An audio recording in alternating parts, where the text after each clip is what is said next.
What's going on, everyone? I am just a typical, average American here today to react and learn about why so many more Canadians live in Alberta when compared to Saskatchewan. So, I mean, to be honest, like most Americans, I really don't know much about Canadian geography.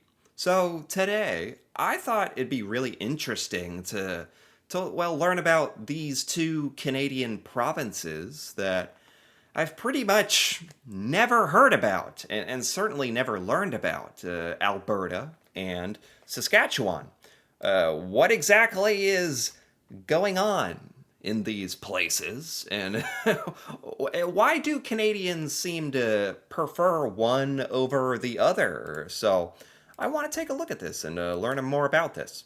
Alberta and Saskatchewan make up the prairie provinces of Canada. While both share a similar geography and area size, the province of Right. Alberta has about 4 times the population of Saskatchewan, making it Wow. overwhelmingly more prominent within Canada at large.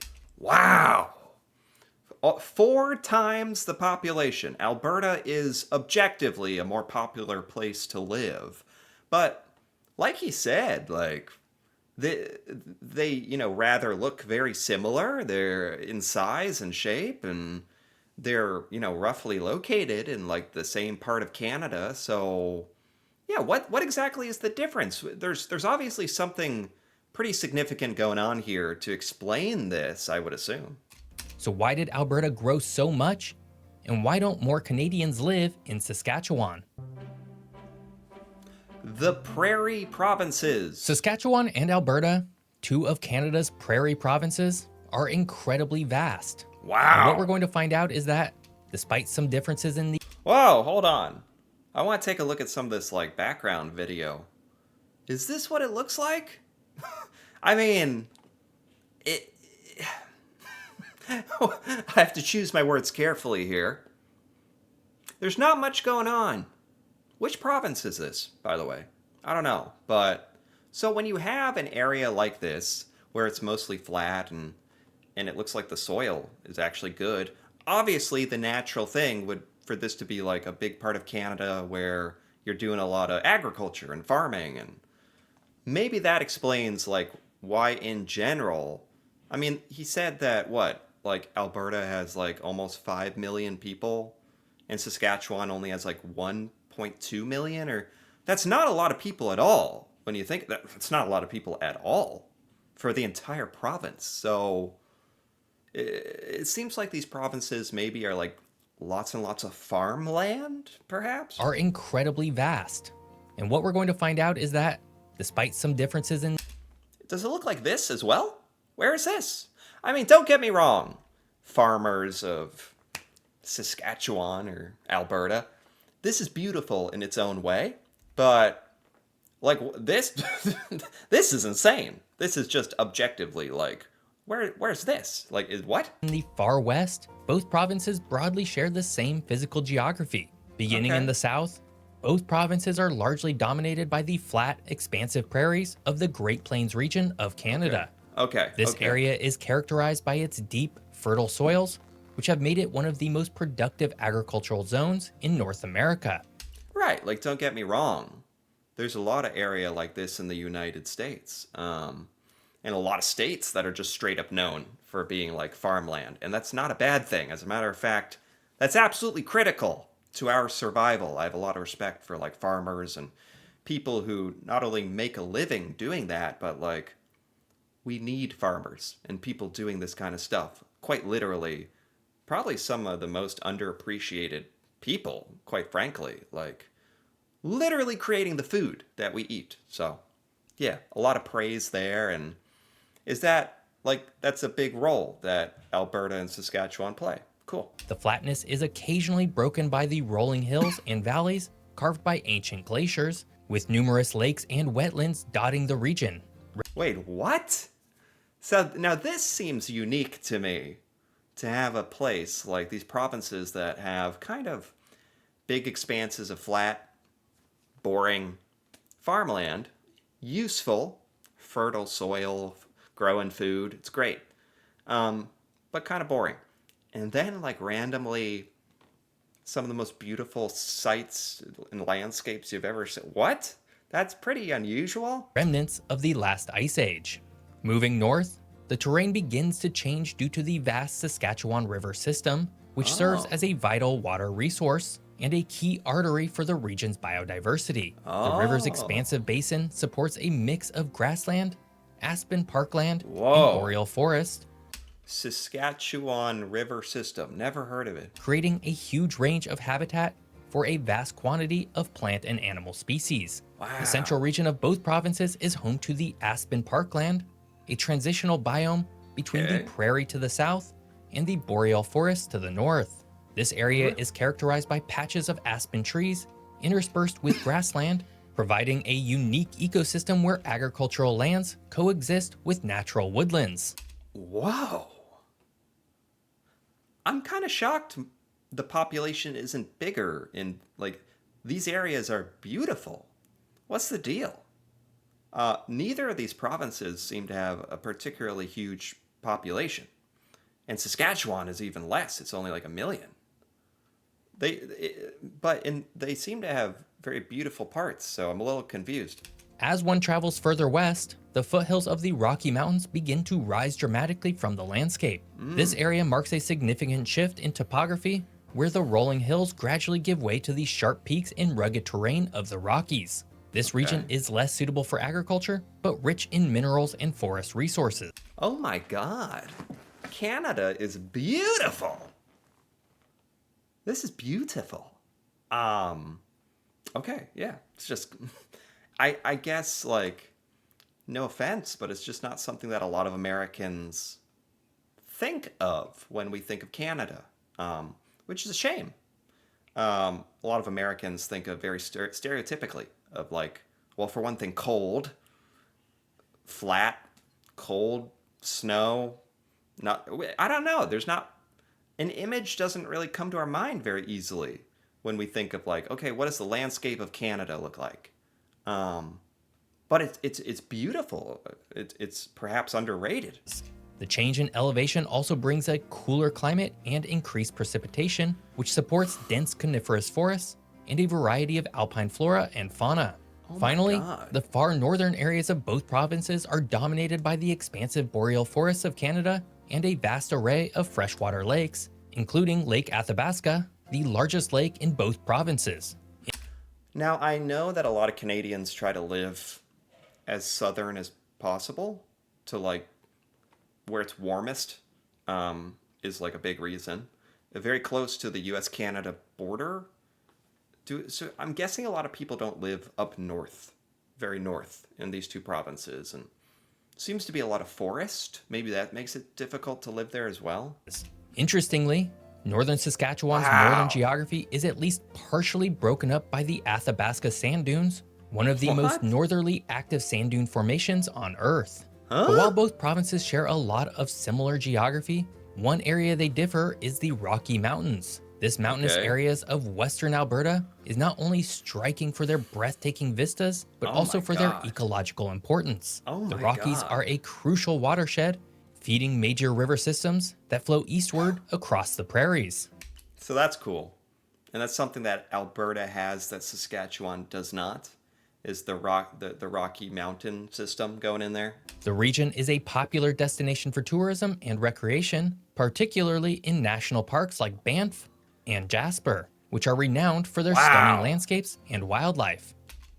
But those are in British Columbia, right? Eventually, this leads to the western edge of Alberta, where the province meets the Continental Divide, the boundary line where the flow of water splits between the Atlantic and Pacific Oceans. This Oh. natural boundary marks the westernmost limit of Alberta, characterized by high alpine environments and the Whoa. stark, rugged beauty typical of the high Rockies.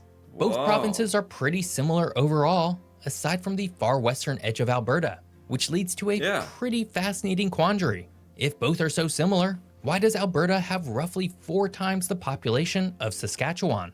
Yes. Okay. Or We're well into this video, and are we finally gonna get the answer?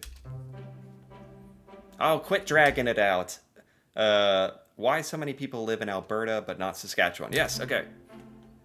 Alberta and Saskatchewan, while neighboring provinces in Canada with roughly equivalent land areas, differ Yeah. significantly in population. Alberta boasts approximately 4 times the population of Saskatchewan, a Yes! discrepancy influenced by a variety of historic, economic, and geographic factors.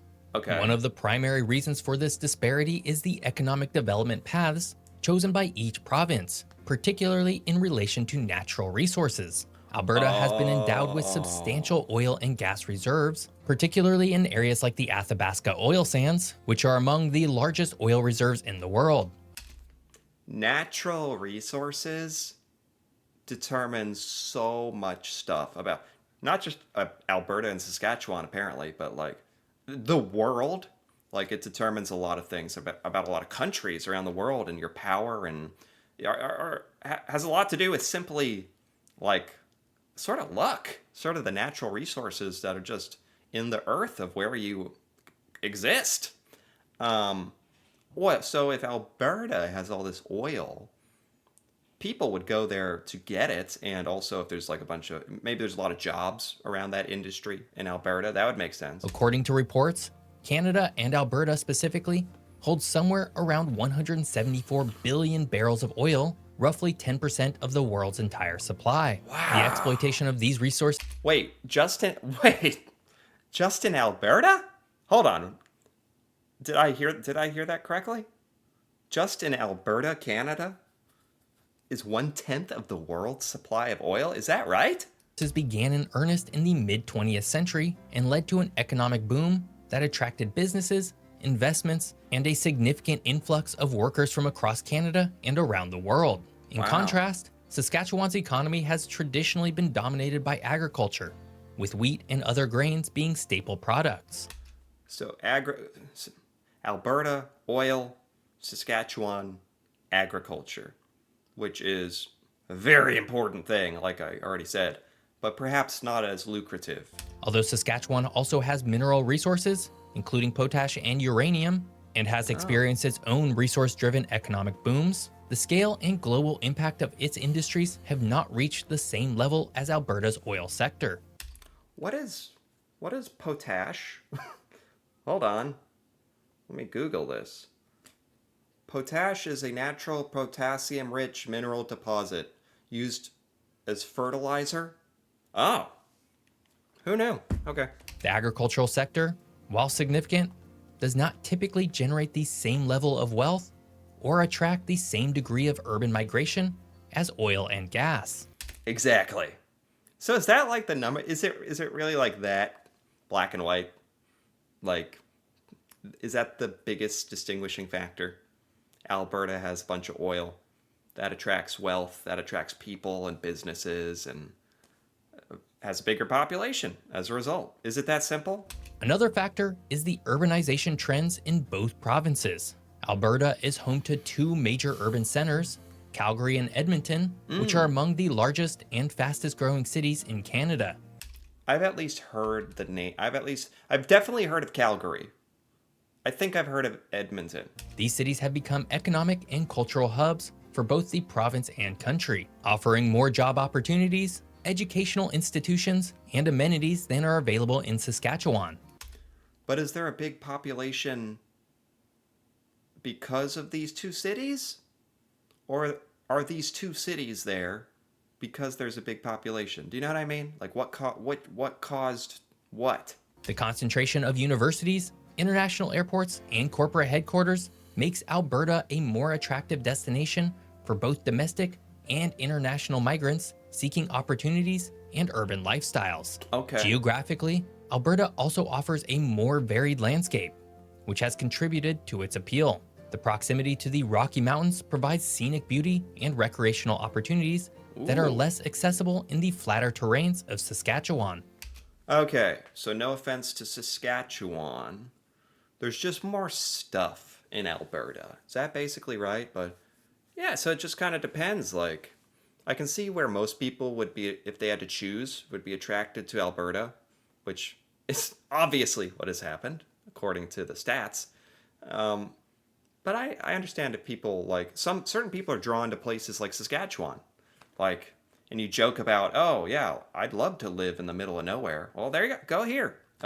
I'm sure there's cool stuff as well, but I don't know. It's like if someone wants to go live in the middle of Ohio or Iowa or I don't know, somewhere random where it's like, what's there? And it's like it, a low popul. Sometimes a low population is like very desirable. I think there's a sweet spot where you want to live somewhere where there's a lot of cool stuff. There is things to do, but not too cool to where you're waiting in line all the time and you can't get in the restaurant and you can't find somewhere to park, and there's a sweet spot. So I think Alberta or Saskatchewan, based on their population size, kind of both fit that, unless you live in Calgary or Edmonton. That's probably pretty busy. But yeah, I bet these are two provinces where if you just want like a slow paced, low key style of life, it'd be like perfect, and probably lower housing costs. If it's a lower population, lower housing prices probably. So I can come up with like a bunch of great reasons why people would live in these places. This geographic appeal has bolstered tourism and attracted permanent residents interested in outdoor activities such as skiing, hiking, and mountain biking. Oh, Banff yeah. National Park is the most visited Alberta tourist destination and one of the most Is Banff in Alberta?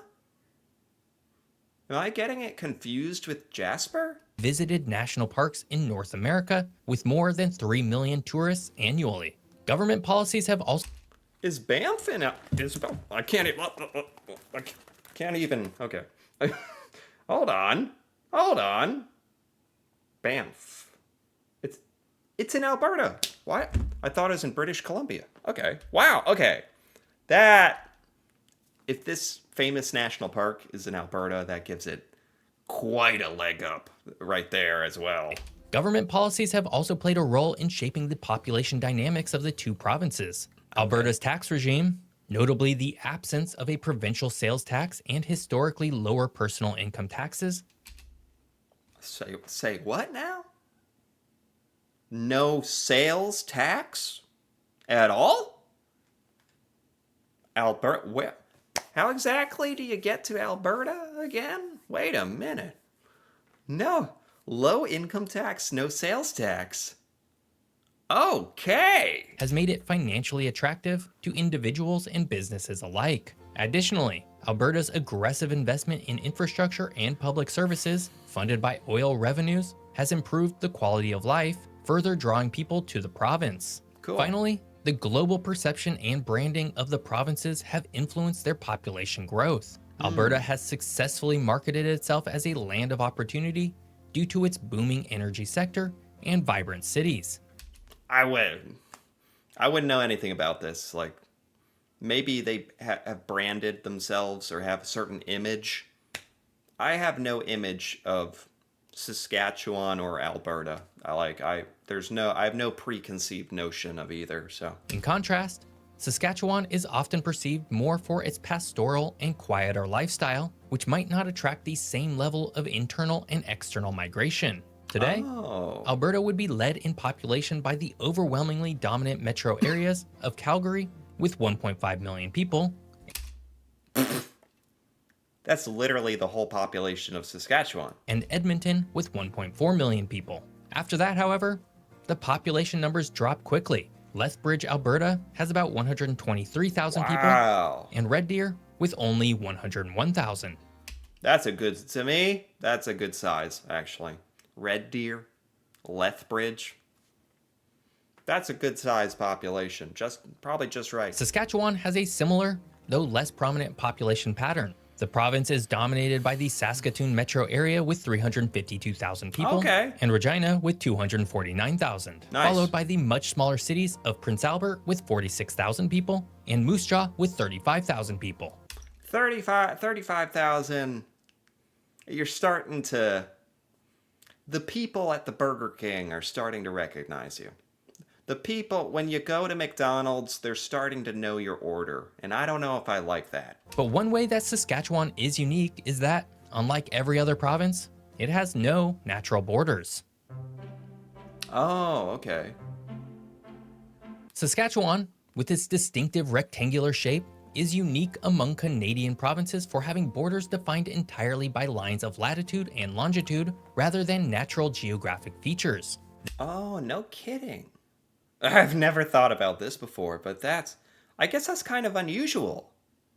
That's why it looks like a rectangle. The prairie provinces have very different populations, primarily due to Alberta having such an incredibly vast amount of oil underneath it. This Yeah. jump-started the otherwise nascent provincial economy of Alberta in a way that Saskatchewan never really experienced. And unless something changes, Alberta likely will always be considerably larger than Saskatchewan. I hope Wow.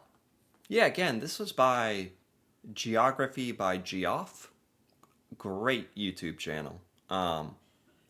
Bunch of stuff about Canada that I would never, ever in a million years have learned if not for him. So, yeah, this was great. This was fascinating, and yeah, it's just fun to like learn about these big important places like in Canada that I've quite literally never learned before.